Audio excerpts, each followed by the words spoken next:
Merci. Je voudrais revenir sur la question de l'avis de la CCASPL, puisque ça a été évoqué par un certain nombre d'entre vous dans les différentes interventions. Alors en effet, la CCASPL a rendu son avis le 13 juin dernier, et cet avis, si on peut considérer que c'est un avis défavorable, il est néanmoins assez peu homogène, et en tout cas, il n'est pas unanime. Il y a eu en effet 4 votes contre, 3 votes pour et 6 abstentions. Les 3 membres qui ont émis un vote, enfin les 4 membres qui ont émis un vote contre, ont plutôt, se sont plutôt prononcés en faveur d'une régie, si on peut dire les choses ainsi. Le questionnement des membres de la CCASPL portant davantage, notamment dans leurs conclusions, sur la nécessité de voir la collectivité exercer son autorité de manière pleine et entière, et ce, quel que soit le mode de gestion. Il faut que la collectivité puisse garder la main sur les grands choix, les décisions qui seraient prises.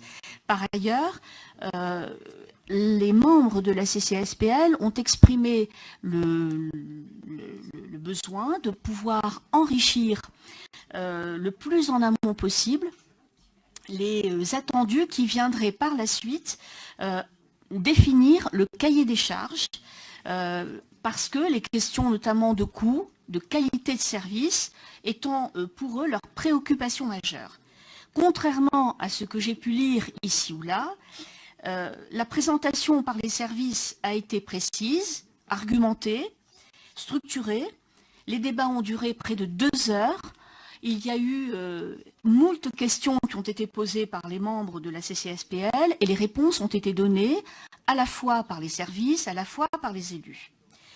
Je voudrais par ailleurs ajouter qu'en tant que présidente de la CCASPL, c'est quand même la première fois que j'ai ressenti un climat un peu particulier dans cette CCASPL.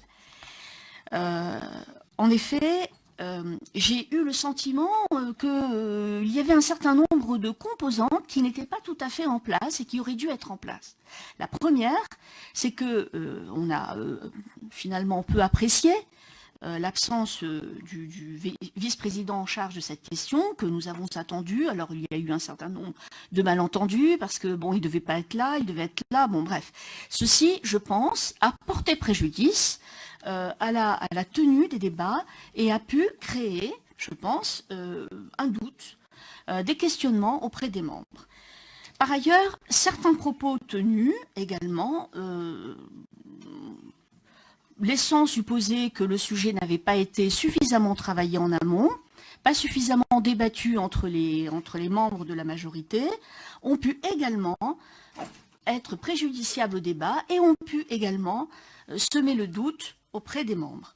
Enfin, j'ai cru comprendre, parce qu'on se parle entre les uns et les autres, j'ai pu comprendre qu'il y a eu un travail de lobbying pour convaincre les uns les autres de ne pas se prononcer en faveur d'eux et plutôt en faveur d'autre chose. Moi, je déplore, je le dis très tranquillement ici, ce type de méthode, mais enfin, que l'on se rassure, chat échaudé craint l'eau chaude. Par conséquent, je prendrai dorénavant toutes les précautions pour que les débats au sein de la CCASPL puissent être le plus équilibrés possible.